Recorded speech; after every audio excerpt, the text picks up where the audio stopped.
rapaziada do canal, segundo vídeo, fazer um bike check da minha Gil Forfreak. O quadro é um Forfreak 2014 para 2015. A suspensão R-One Pro, deixei ela cromada porque ficou bonita pra caramba. Mesa é uma Gilles Guidon Race Face Atlas. Os freios Shimano 446, manoplas são Specialized, cubo dianteiro um Quanta. Não compre esse cubo que é uma merda, não recomendo pra ninguém. Aro, eu uso VMAX, raição de inox, pneu CST Hawk, pé de vela Shimano Acera, que tá ali. Corrente, eu uso uma corrente de BMX, ela é lisa por cima.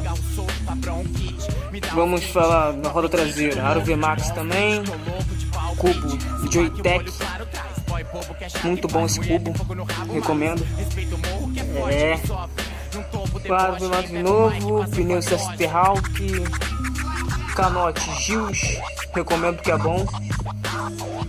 Banco eu não sei a marca, mas é bom também, que até uso no amassor. Acho que é só. Os pedais são simples. E é isso.